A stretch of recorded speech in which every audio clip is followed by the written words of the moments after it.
You're listening to the Kitchen Confession Podcast with Chef Mary Mammoliti. I'm Mary Mammoliti, and you're listening to the Kitchen Confession Podcast. Today, I'm sharing everything you need to know for the perfect stress-free Thanksgiving feast. Deciding on what makes it onto your table can be a tough task. I'm here to help you plan an epic holiday feast. So get ready to take some notes. Step 1. Creating your menu. Go through your recipes. Do a quick head count of how many people are going to be attending. Next, start building a list of dishes you plan to make. And then I want you to go back, read that list again, and eliminate half of the list. You heard me right. You want to eliminate half of that. You don't need candied sweet potatoes and garlic potato mash. Pick one. We tend to overdo it. As the host, you will always think that you don't have enough food, but I guarantee your guests will only take a bit of each dish, and there'll be plenty to go around. Start today. I want you to gather all your serving dishes. If you don't have anywhere to store them, leave them where they are, make a list of all the dishes you'll need and where to find them in your home. If you're missing something, it gives you enough time to borrow or pick it up. You don't want to be scrambling the day of, especially when the guests are over. Step 2, create your checklist of tasks that need to be accomplished prior to your event, and then put them into your calendar. First thing on your list, grocery shopping. You're going to create 2 grocery shopping lists. The first one being your turkey. You're going to go get that now, especially if you're buying frozen. Couple of tips. For every 5 pounds, the turkey will take 24 hours to defrost in the refrigerator. So if you're using a frozen turkey, for example, 20-pound turkey will need 4 days of thawing in the refrigerator. If you're buying fresh, I want you to buy that the day before. Don't buy it 5 days in advance or 3 days in advance. On that list, you want to add non-perishable items. As your second grocery list, you want to get everything else, everything that's remaining on the list, all perishable items, and any last-minute things you need. Next, I want you to prepare as much as you can before the big day. Make your cranberry sauce, cut your vegetables, trim, have your Brussels sprouts, peel, slice, dice, all that good stuff. Make your salad dressings. Wash and dry your lettuce. So if you're not buying pre-cut or pre-washed, I want you to get that ready beforehand, 1 day before. Peel and wash, cut your potatoes. Cut them into cubes, soak them in cold water, cover and place them in the refrigerator overnight. This eliminates some of the starch in the potatoes. Also, if you're baking the potatoes, it'll crisp them up nicely in the oven. Place them in a slow cooker the day of and make mashed potatoes. Now, make or buy your pies? Now that's a good question. Honestly, let me give you both sides here. So if you're buying frozen, it's ready in an hour. So what I would do, while you're having your lunch or your dinner on Thanksgiving, put that pie in the oven, have it bake while we're eating. Once you're done, it's hot and fresh out of the oven, top with some ice cream and have it with some coffee after your meal. If you prefer homemade, make the pie dough and roll it out onto the pie plates 1 week before and then just freeze them. Now, if you're listening to this a little closer to the date, you can still do it now. Pop them in the freezer and they're ready to go. Now I'm going to give you a little pie cheat.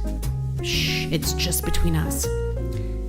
Bake the pie the night before, refrigerate it. On the day of, bring it to room temperature and heat through in the oven for a few minutes. The smell of freshly baked pie fills the house. No one will ever know it was baked the night before.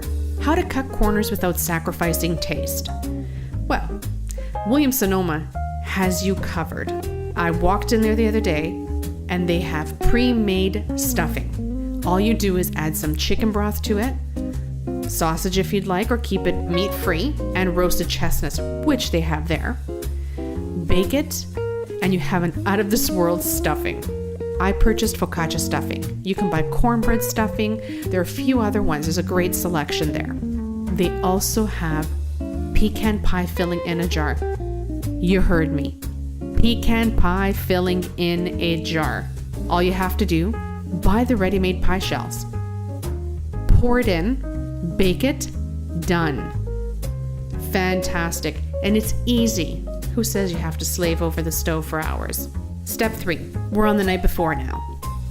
Set your table, take out your serving dishes, prepare your stuffing, roast your veggies. You can also make your mashed potatoes and warm everything up the day of. Now it's time to prep the bird. Take your turkey out of the fridge 30 to 60 minutes before it goes into the oven to bring it to room temperature. Remove that little bag inside that's usually stored within the neck cavity, the bag of giblets. Dry the turkey with paper towel, and into the cavity I want you to add some salt, pepper, fresh lemon, onion, fresh rosemary, thyme, sage, and parsley. Take a brush, and I want you to brush the turkey all over either with olive oil or melted butter, and then sprinkle some salt on top. Tuck the wing tips under the turkey to prevent them from burning. Make sure both ends of the turkey are closed. So grab some twine, tie the legs with twine, and then a tip for the neck cavity. Insert that quarter of the onion that I had you keep aside, and what this will do, it'll keep all the moisture in the cavity of the turkey. Preheat your oven to 450 degrees Fahrenheit. I want you to place your turkey breast side down in your roasting pan. Place it in the oven, bake for 1 hour. Then reduce the temperature to 350 degrees Fahrenheit. After 2 hours, remove from the oven and using silicone gloves, flip the turkey breast side up. If you're not comfortable doing this, just simply leave the turkey breast side up for the full 3 hours. But I do recommend you trying to flip it.